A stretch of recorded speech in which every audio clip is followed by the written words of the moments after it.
recording. I'm gonna mute myself. Okay.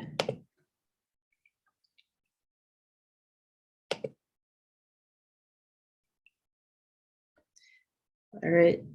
So this is ARoD, Autonomy and Control.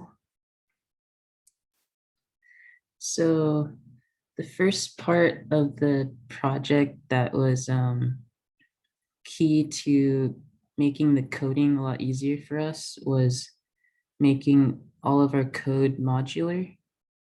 And what that means is that each of these, this diagram right here, each of these boxes represents a piece of code or a program written in Python that was basically just dedicated as being one function that would be used by this program right here.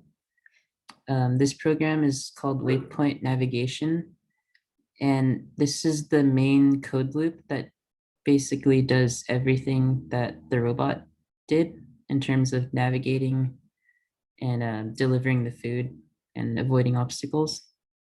We called it the master program, and it runs in like a infinite loop just as long as the robot's turned on. And this program, what it would do is call these modules, and it would basically use the functions that are written in each of these green boxes. And that made the coding a lot easier in terms of the actual like script itself. Instead of being like a 300 line code script, it was kept down to maybe like 100 lines. And so it makes things easy to follow and troubleshoot, because when you get an error, usually the coding IDE, which is the software where you write your code in, it would point out like where the specific issue is, and it would typically tell you that the issue is in this module, and then it'll tell you like which line in that module it's having the error. So it made things a lot simple and easy for us in terms of just following the code and troubleshooting any issues and errors. So I think the next like big thing that I want to talk about is how did we navigate through multiple waypoints for the robot? So just to like brush up our memory on how a robot worked, what it did was it started navigating from the student union to the library and it used a set of waypoints that would basically guide itself to the library on a designated path. And so this flowchart represents the kind of the overall like logic for how the robot worked. So it would start driving, it would check its location, and then it would ask if it's at the end of the delivery. And I'll explain why it does this first. If it's not at the end of the delivery, then it would start to use its path following functions and obstacle avoidance functions. And then it would check if it reached its waypoint. If not, it would basically run in this loop right here, continuously checking the path following and obstacle avoidance. And then if it did, then it updates its waypoints and puts that updated waypoint into this check. And once we reach the end of the waypoint, it stops driving, checks its RFID, and delivers food. And then this is also an interesting one. It flips the waypoints. And that was so that our waypoints are in a list of, it's made up as a list. And so once you reach the end of the delivery, that list gets reversed. And so then the robot can navigate and use the same code logic and just do the same navigation just in reverse. So that made things kind of nice for the robot to navigate. So as I mentioned, we had a list of waypoints. So this is how we chose our waypoints. We used Google Maps to basically pinpoint which waypoints that we wanted. And I can try and show you guys that real quick. So this is a pretty nice tool that I mentioned to the to Forrest to use for creating like a path, but it's also good for us to use as well because it's a shareable Google map that us and the team can use for trying to choose like a certain waypoint path that the robot can take.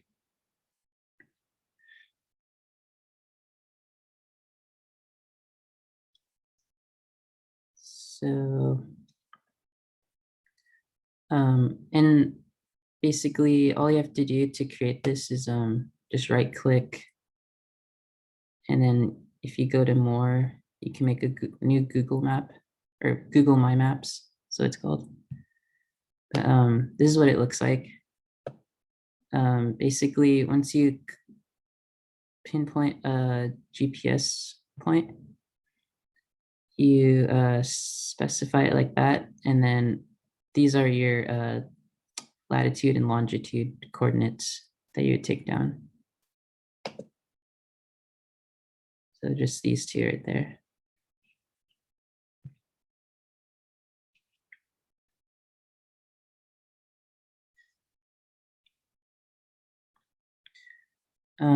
Also, another important note is that the reason why we did this weird path where it goes all the way around these buildings and through here was that our GPS sensor, or actually GPS in general, typically doesn't work well in urban settings. So if there's large buildings around and your sensor's pretty low on the ground, it gets a lot of like interferences and I believe like reflections off of the buildings and sometimes block signals, especially with the trees in this area. And so it would skew your measured position, and it would cause it to sort of have a lot of like noise and oscillations in the navigation. And so we had to choose this path because it was the most clear path in terms of trees and buildings. So yeah, something to think about this. So the way we structured our waypoint or waypoints is that we set up basically 3 points. Point A is our first waypoint. Point B is the waypoint that we want to go to. And then point C is our robot's location. And so each waypoint segment would essentially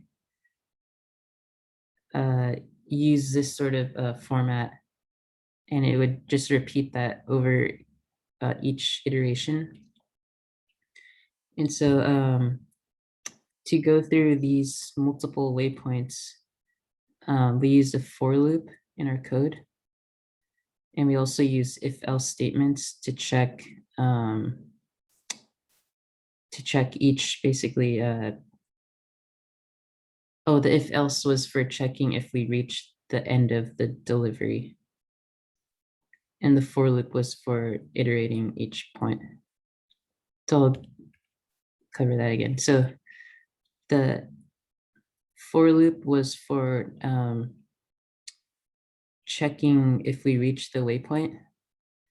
And the if else is for checking if we reach the end of the delivery. And then real quick, I have this Jamboard. So to explain the this part where we go through an iterative sort of looping. Basically, in the first iteration, this would be point A. This is where the robot starts, and this is our destination, let's say. And then these are all of our waypoints. So in the first iteration, this would be point A, and this would be point B. And then the robot would be somewhere right here, and that would be point C. And so once the robot reaches point B, then the code for loop updates these points and now changes point B to point A. And then this next waypoint is now point B. And then wherever the robot is now point C. And so it just repeats that process over and over till it reaches this final one right there.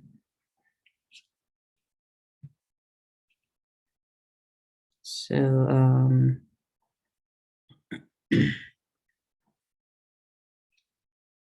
so in order to start this, we had to read our waypoints as a list.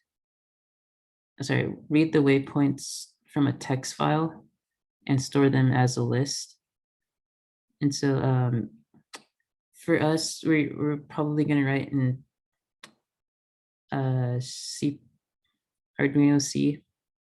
So or depending on what code language we use, this could still be kind of a model for how to do that.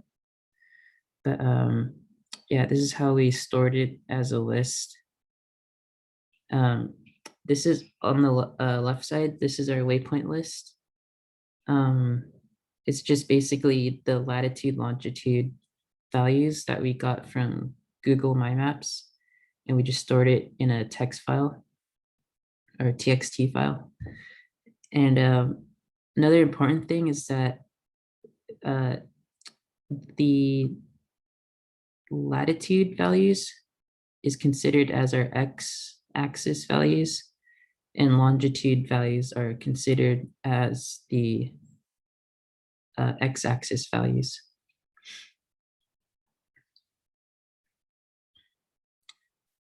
And so this is the format that we use for the for loop and the if-else statements.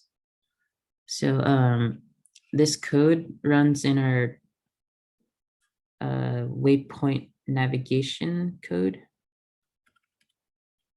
So that's this code right here.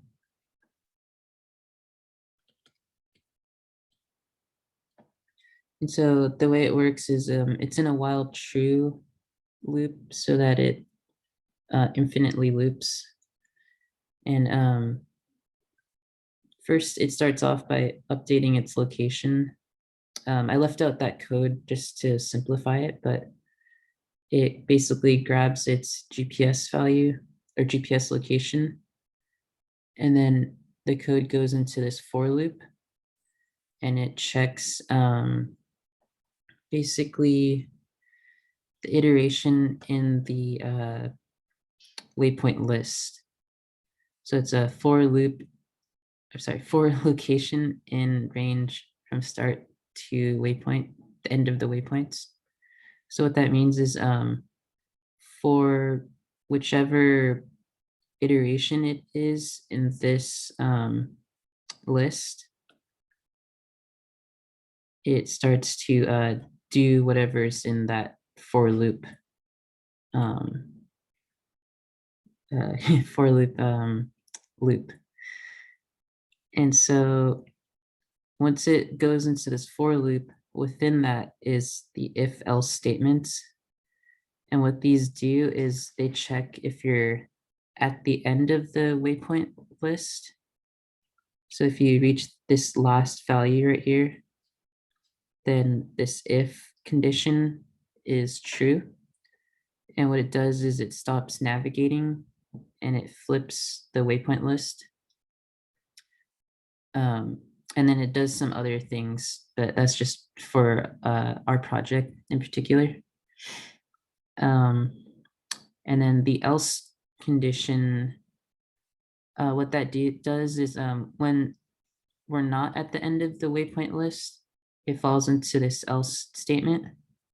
And then what that does is it continues navigating through each waypoint iteration. And so that's how we get through our navigation stuff.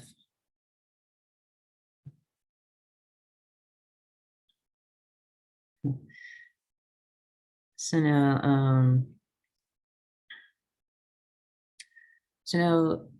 another important thing that could be useful for us is tracking our waypoints using waypoint distance tracking. And so like a big question that I had was how does the robot actually know when it reaches a waypoint and when it passes it? That was really confusing for me. But luckily, as a group, we figured out that we could just track the distance that it is away from the waypoint and then update it from there. And so the way that works is it just tracks its linear distance from the robot's location to this waypoint. And so in order to do that, we use a distance function that we created where it takes in some arguments and then it gives us the distance. And so not to go too deep into this because it's a little bit confusing, but this function basically, it uses a special type of coordinate distance calculation because since we live on a sphere, on Earth, which is a sphere, linear distances aren't usually, you can't just use like the distance formula. And so you have to take into account the curvature of the Earth. And so basically that's what this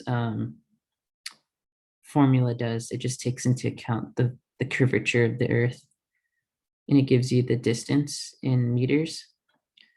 And it was relatively accurate. And yeah, so this function gives us the distance that the robot's current location is. So remember that's point C, and it's distance between point C and point B. So I'll just to remind you guys.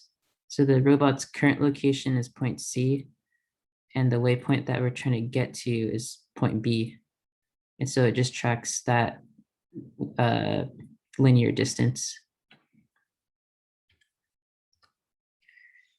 And so in order to sort of continuously track that, we put this distance function within a loop. And then we have this while while loop that checks if the distance is greater than 4. It just continues navigating. But once this, I believe the way this worked was once the distance was less than 4, I believe this while statement was not true, and so then it would fall into this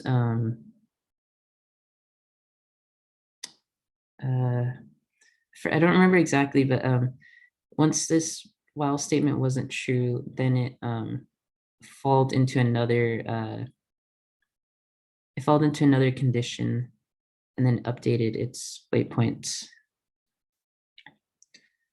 I'll probably I'll give you guys the code, our entire code, so you guys can read through it. And so you can see exactly what it looks like. And so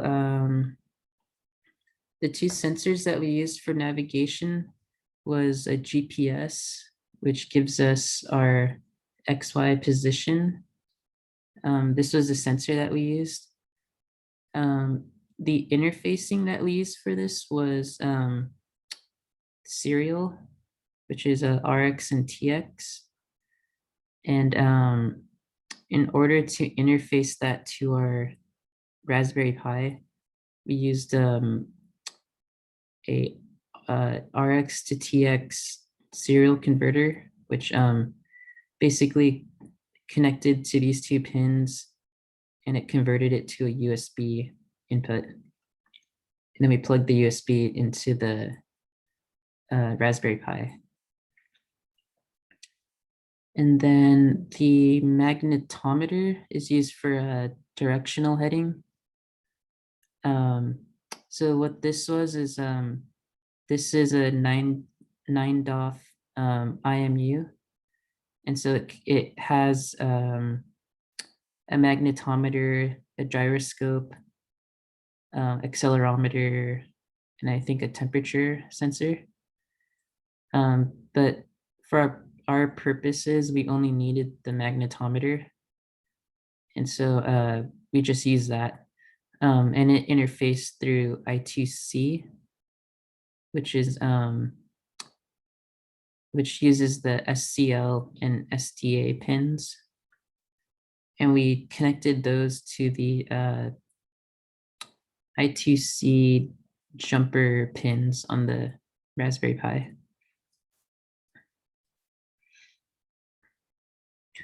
So looking back at the navigation system as a whole, there's some pros and cons. First, I'll cover the facts, or sort of the facts about this system. So it's heavily dependent on GPS, which is Global Positioning System, which I think we already know that. We use magnetometer for heading, which is the direction that it's facing. So some pros of this system was that since it uses GPS, it's able to use, or it's able to know its absolute position on Earth. And so what that means is that there's no, when you compare it to other positioning or navigation systems where they might use mapping, they use, with our system, it's 100% accurate of our position on Earth.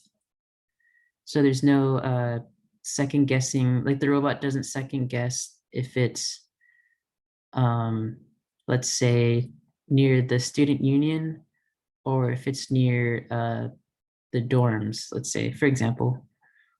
The robot 100% knows it's near the student union. Whereas if we're using mapping, it would take measurements of its surroundings, and it might be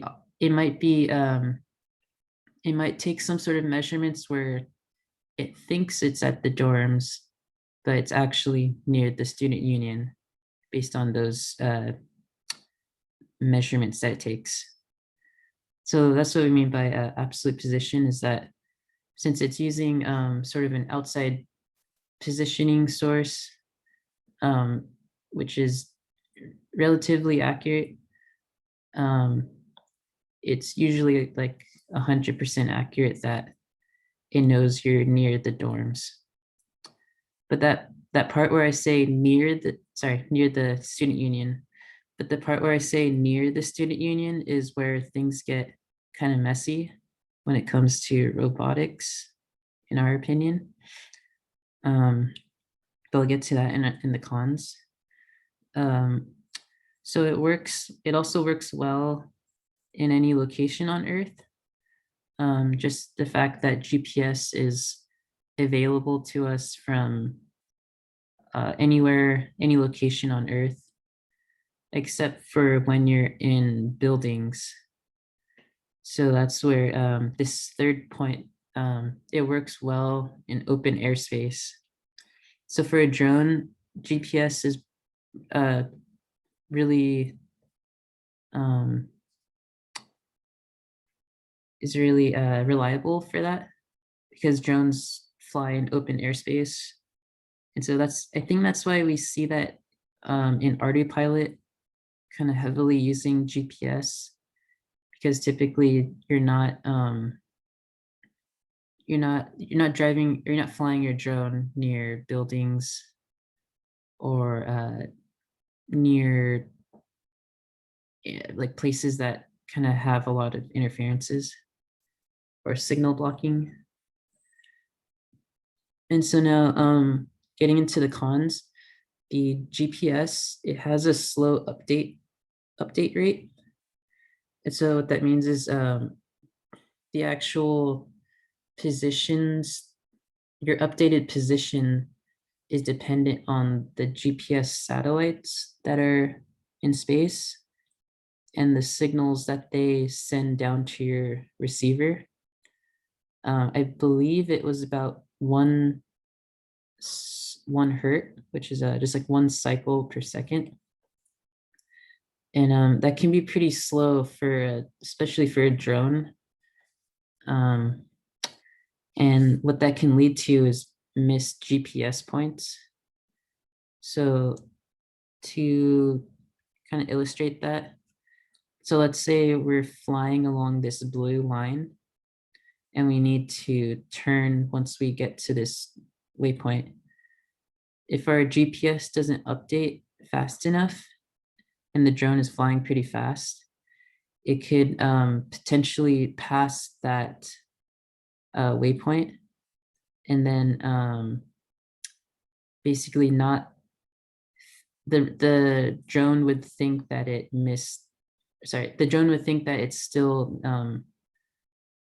like a far distance away from the waypoint, even though it passed it.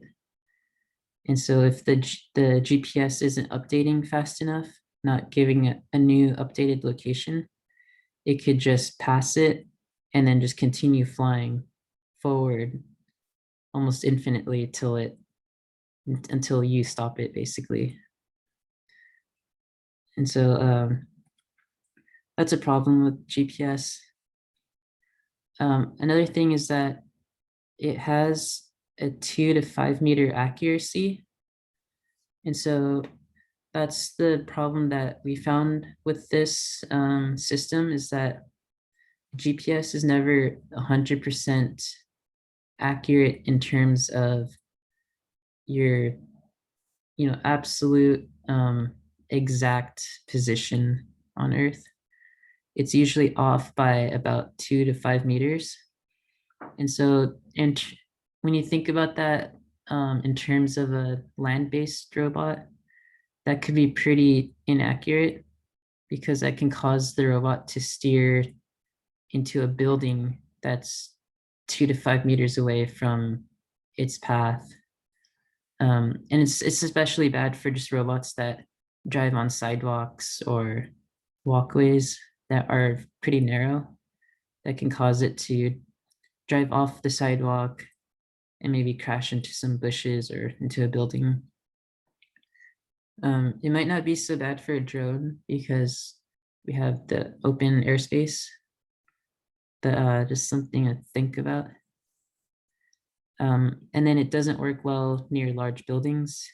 So it can cause interferences, reflections, and connection losses.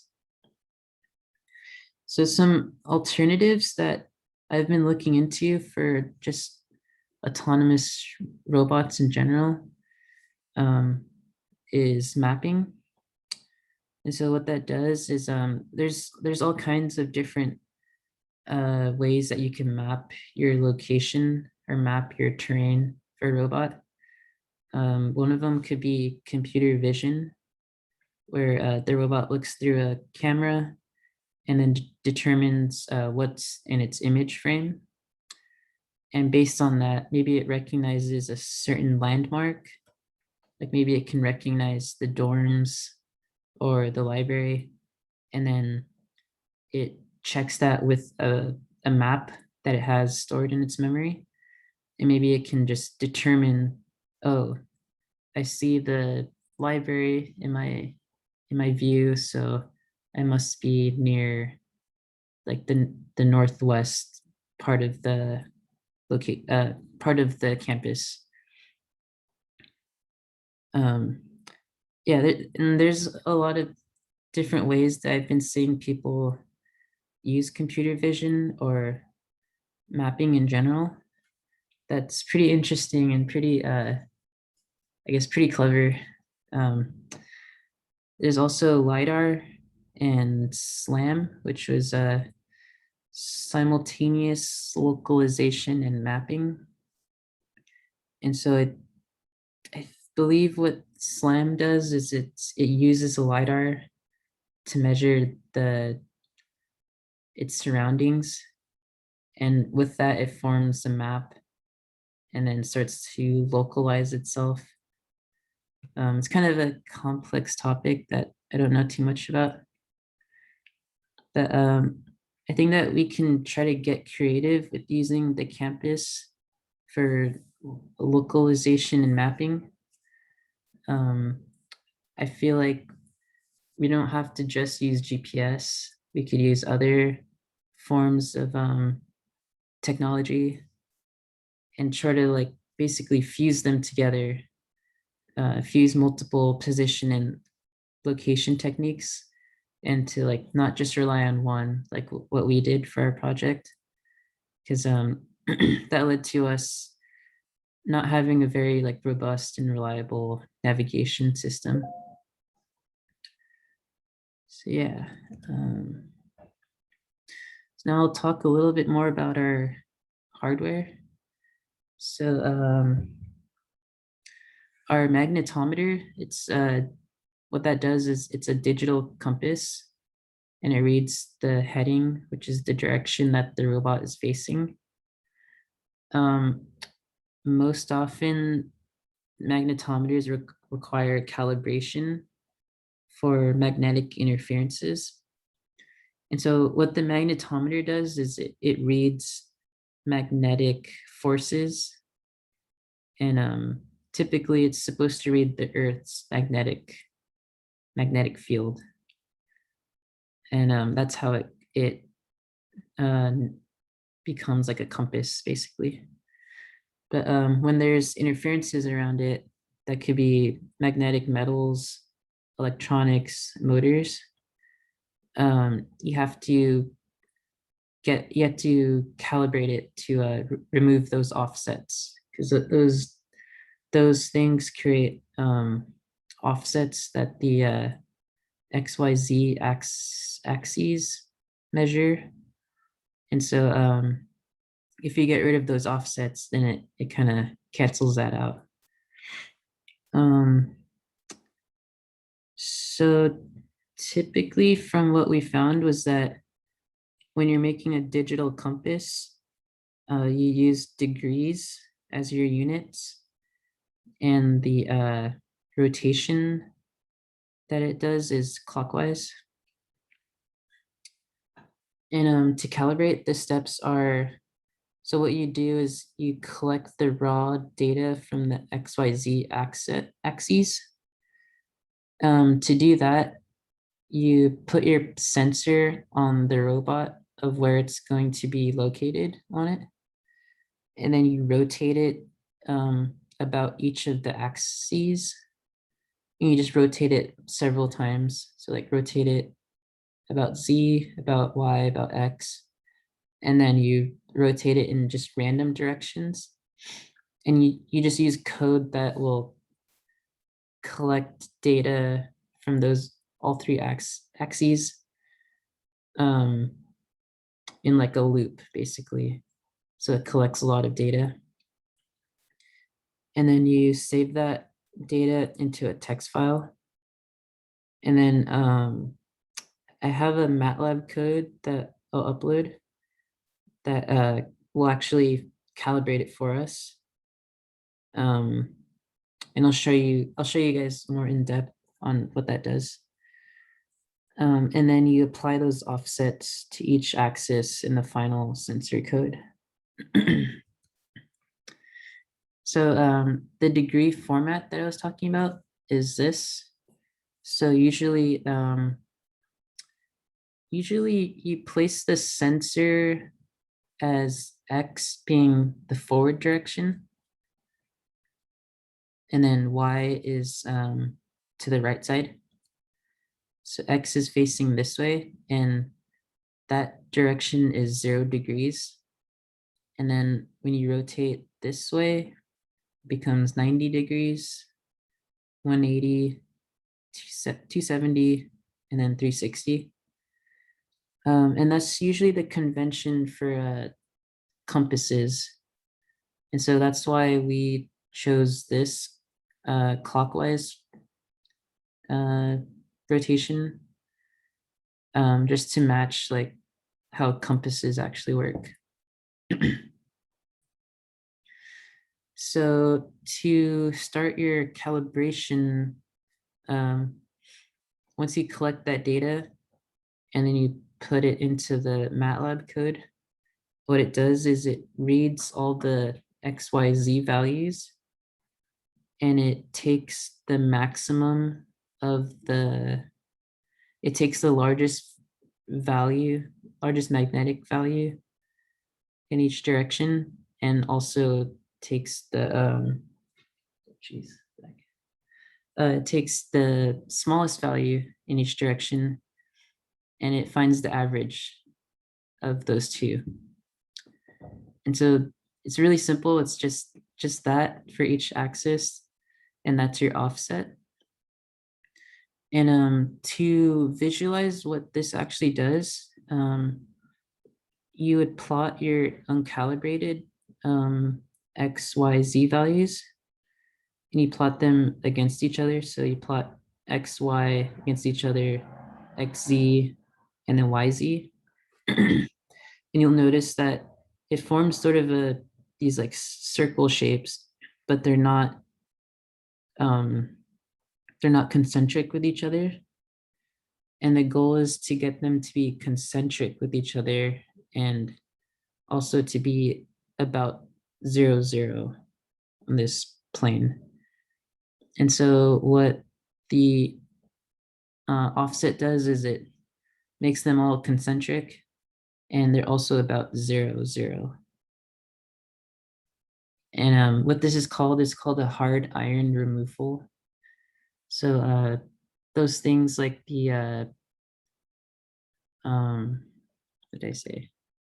That magnetic metals, electronics, and motors, typically the iron sources in them cause this kind of interference and offsets. And so once you remove that, then it looks like this. And so when you go to your actual final code for your magnetometer, what you do is you would put in those offsets. You would hard code those offsets into the code itself. So just set up a variable for each axis, and then just enter in the number. And then in your function for the magnetometer, what you want to do is set up a variable called the calibration, cal x, cal y, cal z. So that's just the calibrated value for x, y, and z. And you would take the raw value that it measures and subtract the offset from it. So that gives you the calibrated value for the sensor. And then to start getting your angles, what you do is you'd use the ATAN2 function, which I don't have an exact explanation on how this works, but it gives you the angle between two points, I believe. And so, yeah, but it gives you the angle. But when you do this, the angle is not formatted in that 0 to 360 clockwise format. And so, which is this, it's not set up in this format.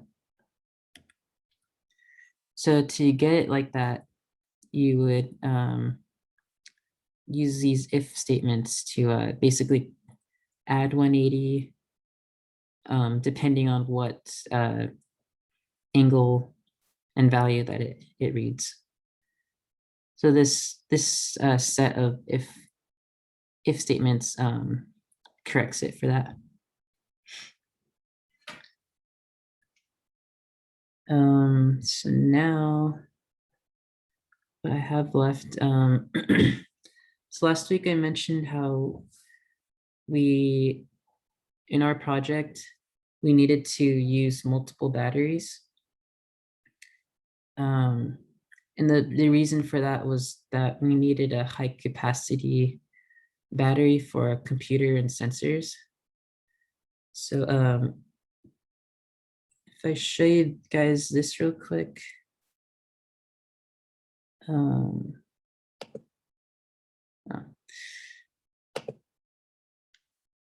Sorry. So this is our schematic for the robot. The problem for us was that we connected our, oops.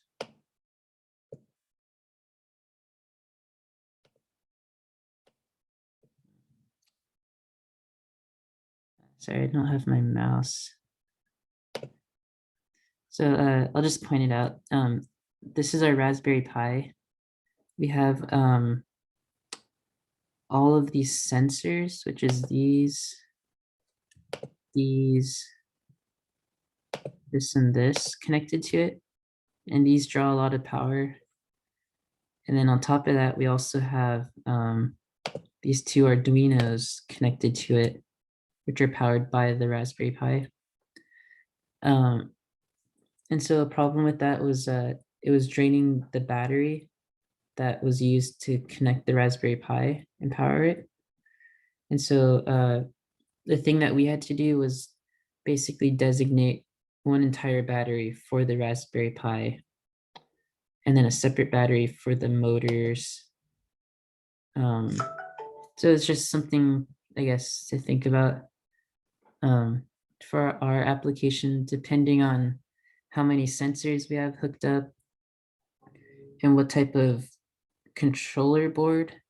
If we use a single board computer like the Raspberry Pi as our flight computer, it may require a lot of power and it might require its own battery source.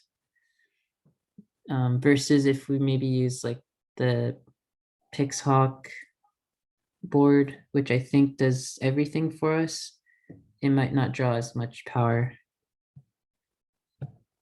And I think the thing with the Pixhawk and ArduPilot and all that, I believe those platforms are just essentially like custom built, almost like custom built like Arduinos and Raspberry Pis, just to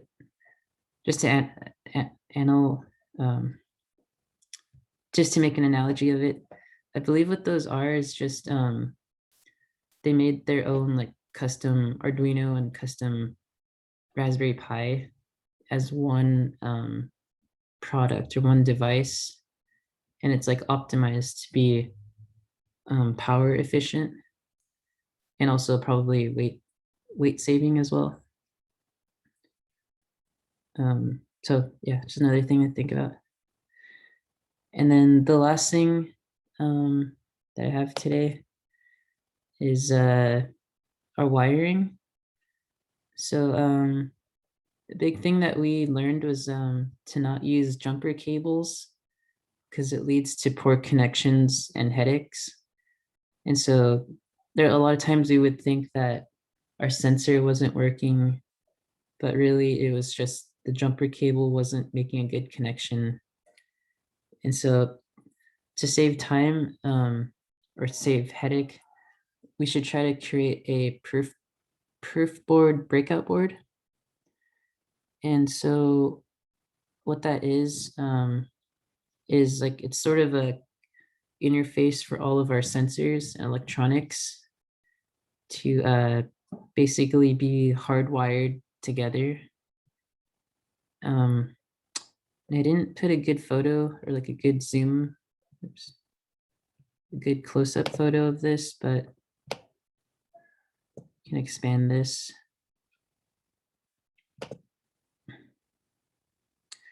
But what I mean by perf board breakout board is this tan colored board right here.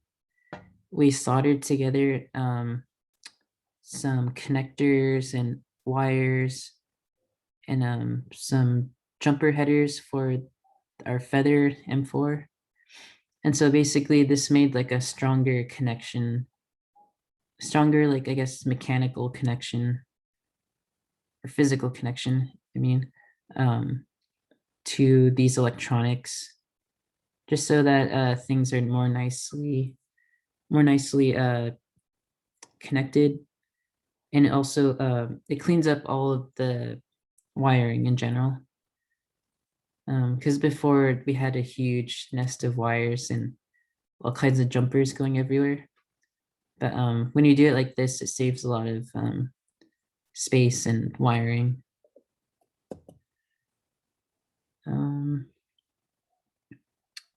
So yeah, I think that's all I have today.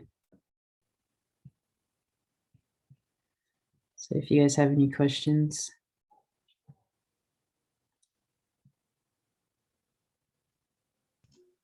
That was really informational and helpful, but can you send us this? Because I'll have to go through it a couple of times before I can like actually fully understand it. There's a lot of different stuff going on. See.